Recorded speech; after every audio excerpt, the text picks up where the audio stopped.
Hello po mga kababayan, uploading na po ang isa kong ginawang reaksyon patungkol po doon kay Kenred TV sa kanyang tinulungan na pamilya na may mga PWD na anak, mga special child na limang magkakapatid. So ito ho, namasyal po ako sa social media, syempre sa Facebook page po ni Kuya Bal. No? Nakita ko, kanina paggising ko talaga, nakita ko nandun na siya nasa tulpo na. Saan ko nagbiyahe sila nung nakaraan.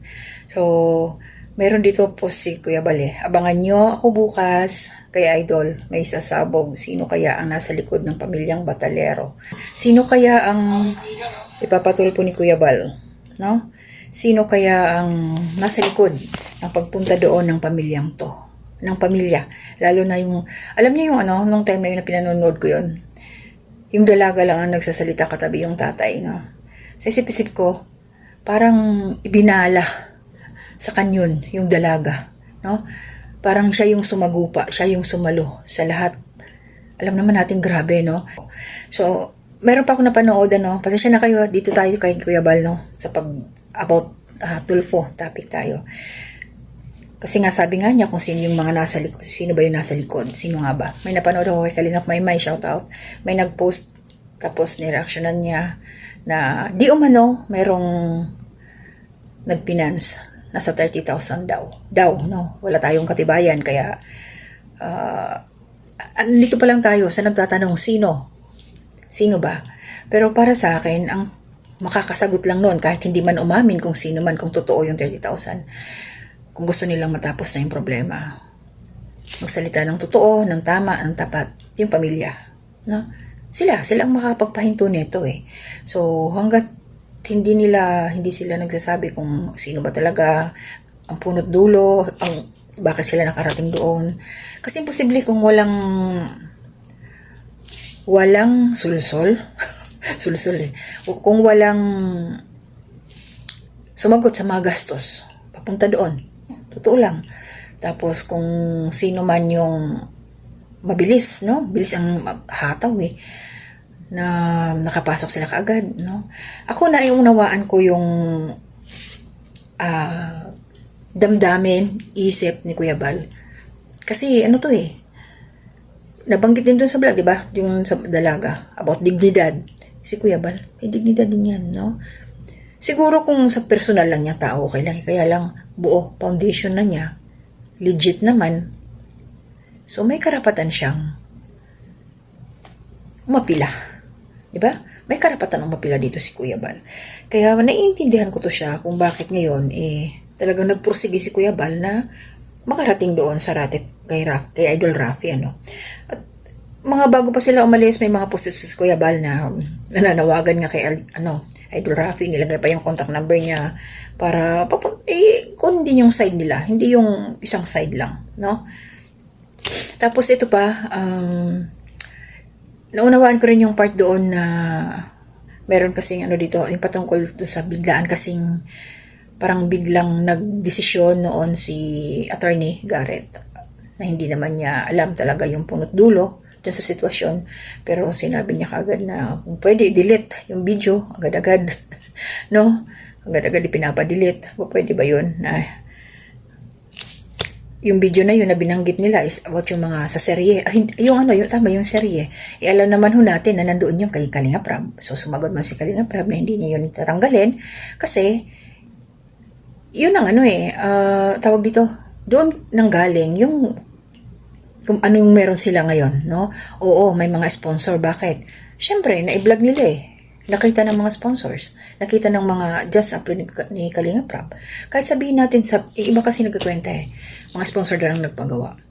Sa tingin nyo ba, magagawa yun kung hindi nila nakita sa channel ni Kalingap Rab? Doon lang, yun lang yun Huwag na tayong aminin na natin yung katotohanan na si Kalingap Rab ang naging daan kung bakit nagkaroon sila ng ganyang kalaking bahay. No?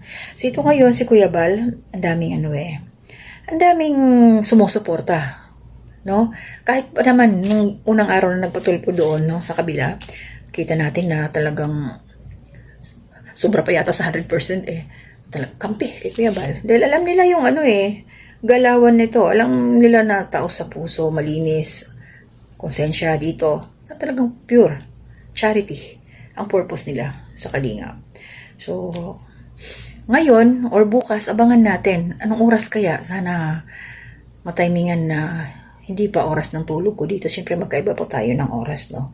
Pero hanggat maaari, basta malaman ko yung oras, titingnan ko po. Gusto kong makasama sa live. Tapos na nandoon na si Kuya Bal, na interview na siya. No? Para ano tayo, hindi tayo ma-behind. Maganda pa rin yung nakakasabay tayo sa ano eh. Yun ang mahirap kasi nga 5 oras po ang pagitan natin. Nauuna po dyan sa Pilipinas. Nahuhuli kami ng 5 hours.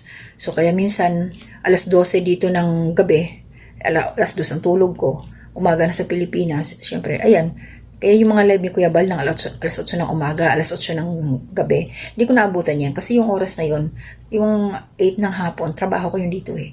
Umaga, trabaho ko sa gabi, syempre matutulog din tayo. Ayan.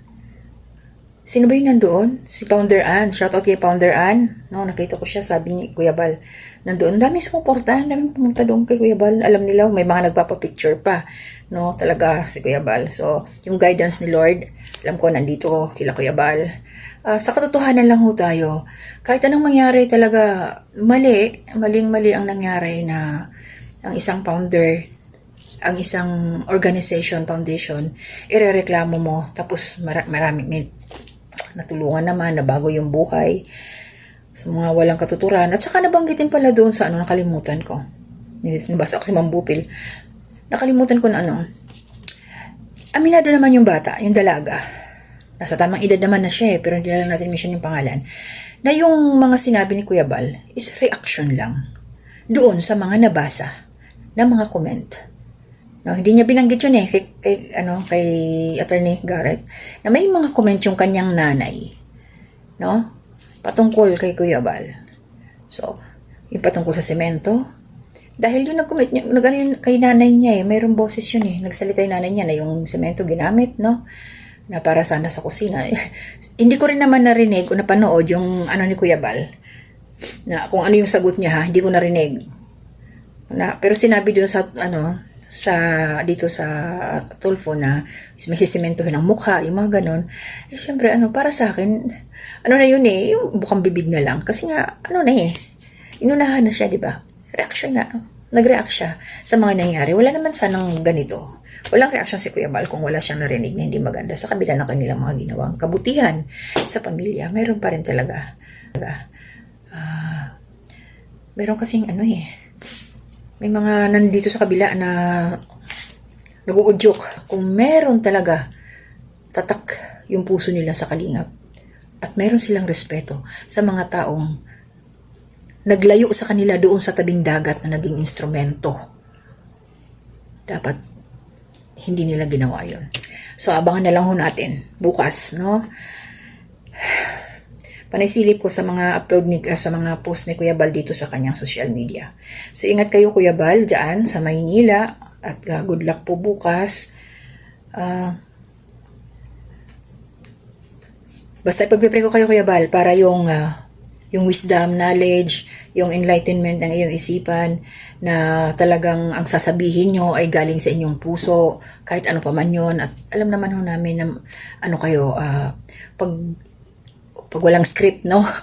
Pag galing sa puso ang sinasabi, kahit ulit-ulitin mo pa yan, hindi ka maliligaw, hindi ka mawawala. Focus lang Kuya doon sa mga itatanong sa'yo.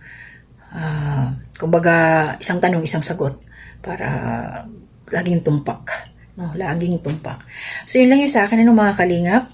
Tuloy-tuloy po tayong suportahan sila Kuya Bal. Ayan, sila Kalingap Rab. Sino pa kaya ang hinihintay ni Kuya Bal? Kasi sabi niya bukas, may inaantay pa kasi sa yung schedule nila. Sino kaya ang kasama niya na makakaharap doon sa loob ng studio ng Raffy Tulfo in action. So, mag-ingat po tayong lahat. Always po, thankful sa inyo na lagi na rin nakasuporta. Gabayan po tayo ni Lord palagi. Always pray. Laban sa buhay kahit mahirap. Huwag po tayong mawawala ng pag-asa. Ang pag-asa ay nasa sarili natin.